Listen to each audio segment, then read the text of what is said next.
나오셨습니다. 네, 안녕하세요.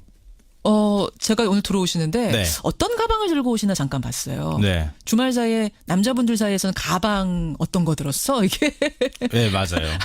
유행이었다면서요. 네, 맞습니다. 이 김상조 공정거래위원장 후보자가 청문회장에 들고 나온 낡은 가방 사진이 아주 큰 화제를 모았는데요. 예. 그래서 오늘은 김상조 공정거래위원장 후보의 낡은 가방 이 뉴스의 행간을 좀 살펴볼까 합니다. 수십 년을 썼다는 거죠? 네. 이 여자들만 유행을 하는 게 아니고요. 남자들도 가방 정도는 유행이 어떤지 알고 있거든요. 유행이 남자 가방도 있어요? 예. 근데 유행이 지나도 한참 지난 가방이었습니다. 예. 최소한 수십 년은 됐구나. 뭐 이렇게 알 수가 있는데요. 손잡이나 이런 데 가죽이 완전히 다 벗겨져 가지고 허연색이 나올 정도 그 정도였는데 예. 네티즌들 사이에서는 문재인 대통령의 낡은 구두가 생각난다 이런 평가들이 많았습니다. 이 제자 증언도 좀 화제였는데요. 예. 이 2000년대 초반에 김 후보자에게 수업을 들었던 학생이라고 합니다. 이 진짜 거적대기 같이 너덜너덜하게 다 떨어진 가방을 들고 다녔는데 이 사회적 지위가 있는데 가방꼴이 그게 뭐냐 이렇게 물었다고 합니다. 그러니까 2000년대 초반에도 이미 낡았었던 거군요. 네네. 그러니까 대학원 때부터 쓰던 거라 편해서 쓴다. 어. 이 가방이 뭐 어떠냐 이렇게 얘기를 했다고 합니다. 김상조 후보자 청문회에서는요. 가방이 스타가 됐어요. 맞아요. 낡은 가방이. 예. 근데 이 뉴스의 행간 이면에도 뭐가 숨어 있습니까? 네. 첫 번째 인간은 스토리가 의혹을 덮었다입니다. 무슨 말씀이세요? 뭐 청문회 직전에는 야당에서 또 언론에서 엄청나게 많은 의혹을 제기했잖아요. 그렇죠. 한 20여 가지가 하고 얘기할 정도였는데 예. 뭐 탈세, 다운계약서 작성, 위장전입, 부인 원어민 강사 취업 특혜, 뭐 카드 사용 영원까지. 예. 근데 그래서 이제 야당에서는 공정위 후보자가 아니라 불공정위 후보자 아니냐 이렇게 비판까지 했거든요. 그렇습니다. 근데 막상 인사청문회 뚜껑을 딱 열어보니까 낡은 가방 딱 보자마자 할 말이 별로 없어졌어요. 위장전입 의혹이 제기된 대치동 음마아파트 이사 문제도 대장암 투병 중인 아내 병원 치료를 위해서 했던 것이다. 병원 근처로 이사 온 거다. 네. 이렇게 해명을 했고. 왜 카드비가 영원이냐 이런 의혹이 굉장히 많았거든요. 예, 예. 이 현찰만 쓰는 거면 탈세하는 목적이 있었던 거 아니냐 이렇게 얘기했는데 그렇죠. 평소 김 후보자의 검소한 생활 태도가 알려지면서 이것도 약간 좀 머쓱한 얘기가 돼버렸죠. 그럼 뭐 신고 액수보다 아래였기 때문에 네. 이게 서류에는 그렇게 된 거다. 뭐 이런 얘기도 있고요. 혹시 연출하기 위해서 낡은 가방 들고 나온 거 아니냐 이렇게 얘기하시는 분들도 있을 것 같은데요. 아마 방송가에 있는 분들은 다 아실 거예요. 이 가방 들고 계속 방송하고 다녔고 그렇죠. 찌든 땀에 쩔은 옷 같은 거 입고 다녔다는 거 많은 분들이 다 보신 분들이 있거든요. 쇼는 아닙니다. 예. 여기다가 청문회 다음 날 이 청문회 때문에 빼먹은 학교 강의를 온종일 보충했다 이런 얘기까지 알려지면서 굉장히 좀 훈훈한 뒷얘기까지 전해지기도 했는데요. 예. 과연 청렴하고 감동적인 스토리가 계속 이어질지 의혹투성이라는 야당의 주장이 더 힘을 얻을지 이 청문 보고서가 채택되는 17일까지 그러니까 모레까지죠. 여론이 어느 편을 들어줄지 좀 지켜봐야 될 것 같습니다. 두 번째 행간은 뭡니까? 낡은 가방에. 두 번째 인간은 야당 의원 눈빛이 흔들리기 시작했다입니다. 그게 무슨 말씀이세요? 이 청문회 전까지만 해도 낙마 1순위는 김상조다 이런 얘기가 다 나왔거든요. 예. 그래서 김 후보자한테 집중 포화가 쏟아졌는데 이 막상 청문회를 해보니까 분위기가 좀 묘하게 돌아갔잖아요. 의혹이 오히려 미담으로 바뀌는 모습을 보면서 야당 의원들 사이에서 좀 다른 얘기가 나왔습니다. 어떤 얘기요? 한 자유한국당 의원은 청문회가 끝난 뒤에 너무하는 거 아니야 이렇게 여당 의원들이 항의를 받았다고 하는데요. 나도 참 난감하다. 당에서 시켜서 하는 거다. 이렇게 얘기했다고 합니다. 당에서 시켜서 하는 거지 나도 난감하다. 네. 의혹 제기하기가. 예. 다른 야당 의원도 청문회 중간에 김 후보자한테 가서 예.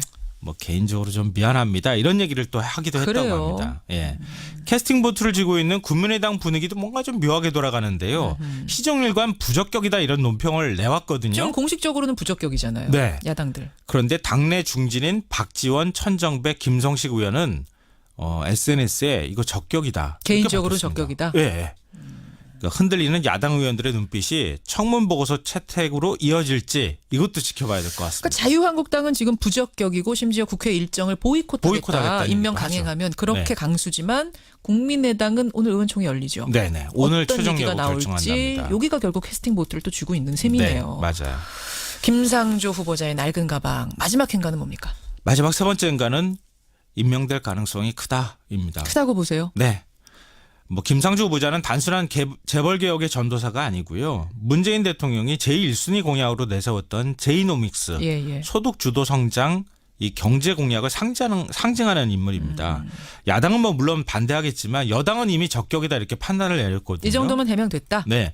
민병도 의원은 야당이 종합비리 세트라며 시작했지만 결말은 우체통 게이트다 이런 얘기를 했습니다. 우체통 게이트가 뭐예요? 그러니까 해외 처리 때문에 어쩔 수 없이 우편물을 받기 위해서 했던 건데 위장 전입. 예. 그 정도 게이트밖에 없는 것이다 이렇게 얘기를 했습니다.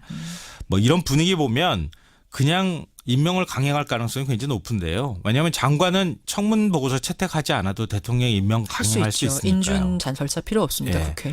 문제는 그 다음인데요. 다른 장관 후보자 청문회도 예정돼 있고 그렇죠. 6월 임시국회에서 추경 논의도 해야 하는데 그렇죠. 과연 국민의 여론이 어디로 가느냐 앞으로 한 이틀 정도 지켜봐야 될 것 같습니다. 여기까지 오늘의 행간. 김성환 씨 수고하셨습니다. 네, 고맙습니다. 그러니까 모레까지죠. 여론이 어느 편을 들어줄지 좀 지켜봐야 될 것 같습니다. 두 번째 행간은 뭡니까? 낡은 가방에. 두 번째 인간은 야당 의원 눈빛이 흔들리기 시작했다입니다. 그게 무슨 말씀이세요? 이 청문회 전까지만 해도 낙마 1순위는 김상조다 이런 얘기가 다 나왔거든요. 예. 그래서 김 후보자한테 집중 포화가 쏟아졌는데 이 막상 청문회를 해보니까 분위기가 좀 묘하게 돌아갔잖아요. 의혹이 오히려 미담으로 바뀌는 모습을 보면서 야당 의원들 사이에서 좀 다른 얘기가 나왔습니다. 어떤 얘기요? 한 자유한국당 의원은 청문회가 끝난 뒤에 너무하는 거 아니야 이렇게 여당 의원들이 항의를 받았다고 하는데요. 나도 참 난감하다. 당에서 시켜서 하는 거다. 이렇게 얘기했다고 합니다. 당에서 시켜서 하는 거지 나도 난감하다. 네. 의혹 제기하기가. 예. 다른 야당 의원도 청문회 중간에 김 후보자한테 가서 예. 뭐 개인적으로 좀 미안합니다. 이런 얘기를 또 하기도 했다고 그래요? 합니다. 예. 캐스팅 보트를 쥐고 있는 국민의당 분위기도 뭔가 좀 묘하게 돌아가는데요. 시정일관 부적격이다 이런 논평을 내왔거든요. 좀 공식적으로 했습니다. 네, 안녕하세요. 제가 오늘 들어오시는데 네. 어떤 가방을 들고 오시나 잠깐 봤어요. 네. 주말 사이에 남자분들 사이에서는 가방 어떤 거 들었어? 이게 네, 맞아요. 유행이었다면서요. 네, 맞습니다. 이 김상조 공정거래위원장 후보자가 청문회장에 들고 나온 낡은 가방 사진이 아주 큰 화제를 모았는데요. 예. 그래서 오늘은 김상조 공정거래위원장 후보의 낡은 가방 이 뉴스의 행간을 좀 살펴볼까 합니다. 수십 년을 썼다는 거죠? 네. 이 여자들만 유행을 하는 게 아니고요. 남자들도 가방 정도는 유행이 어떤지 알고 있거든요. 유행이 남자 가방도 있어요? 예. 근데 유행이 지나도 한참 지난 가방이었습니다. 예. 최소한 수십 년은 됐구나. 뭐 이렇게 알 수가 있는데요. 손잡이나 이런 데 가죽이 완전히 다 벗겨져 가지고 허연색이 나올 정도 그 정도였는데 예. 네티즌들 사이에서는 문재인 대통령의 낡은 구두가 생각난다 이런 평가들이 많았습니다. 이 제자 증언도 좀 화제였는데요. 네. 이 2000년대 초반에 김 후보자에게 수업을 들었던 학생이라고 합니다.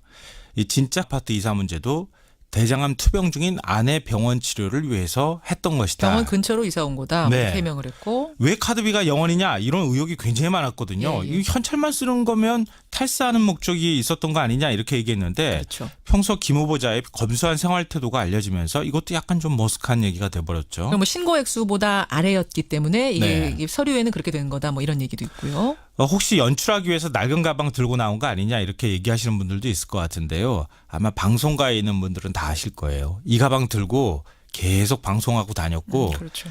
찌든 땀에 쩔은 옷 같은 거 입고 다녔다는 거 많은 분들이 다 보신 분들이 있거든요. 쇼는 아닙니다. 예. 여기다가 청문회 다음 날 이 청문회 때문에 빼먹은 학교 강의를 온종일 보충했다 이런 얘기까지 알려지면서 굉장히 좀 훈훈한 뒷얘기까지 전해지기도 했는데요. 예.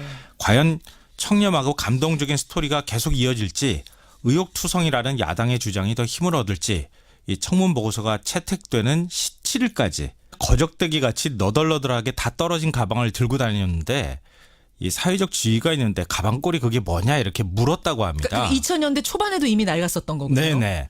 그러니까 대학원 때부터 쓰던 거라 편해서 쓴다. 어. 뭐 이 가방이 뭐 어떠냐 이렇게 얘기를 했다고 합니다. 김상조 후보자 청문회에서는요. 가방이 스타가 됐어요. 맞아요. 낡은 가방이. 예. 근데 이 뉴스의 행간 이면에도 뭐가 숨어 있습니까? 네.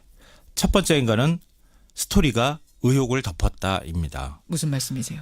뭐 청문회 직전에는 야당에서 또 언론에서 엄청나게 많은 의혹을 제기했잖아요. 그렇죠. 한 20여 가지가 하고 얘기할 정도였는데 예. 뭐 탈세, 다운계약서 작성, 위장전입, 부인 원어민 강사 취업 특혜, 뭐 카드 사용 영원까지. 예. 근데 그래서 이제 야당에서는 공정위 후보자가 아니라 불공정위 후보자 아니냐 이렇게 비판까지 했거든요. 그렇습니다. 근데 막상 인사청문회 뚜껑을 딱 열어보니까 낡은 가방 딱 보자마자 할 말이 별로 없어졌어요. 위장전입 의혹이 제기된 대치동 음악. 그거는 부적격이잖아요. 네. 야당들. 그런데 당내 중진인 박지원, 천정배, 김성식 의원은 SNS에 이거 적격이다. 개인적으로 이렇게 밝혔습니다. 적격이다? 예. 그러니까 흔들리는 야당 의원들의 눈빛이 청문 보고서 채택으로 이어질지 이것도 지켜봐야 될 것 같습니다. 그러니까 자유한국당은 지금 부적격이고 심지어 국회 일정을 보이콧하겠다. 보이콧하겠다는 임명 얘기도 강행하면 하죠. 그렇게 네. 강수지만 국민의당은 오늘 의원총회 열리죠. 네네. 오늘 어떤 최종 얘기가 여부 나올지 결정한답니다. 여기가 결국 캐스팅 보트를 또 쥐고 있는 셈이네요. 네, 맞아요. 김상조 후보자의 낡은 가방 마지막 행가는 뭡니까? 마지막 세 번째 인가는 임명될 가능성이 크다입니다. 크다고 보세요. 네. 김상조 후보자는 단순한 재벌 개혁의 전도사가 아니고요. 문재인 대통령이 제1순위 공약으로 내세웠던 제이노믹스, 예. 소득 주도 성장, 이 경제 공약을 상징하는 인물입니다. 야당은 물론 반대하겠지만 여당은 이미 적격이다 이렇게 판단을 내렸거든요. 이 정도면 해명됐다. 네. 민병대 의원은 야당이 종합비리 세트라며 시작했지만 결말은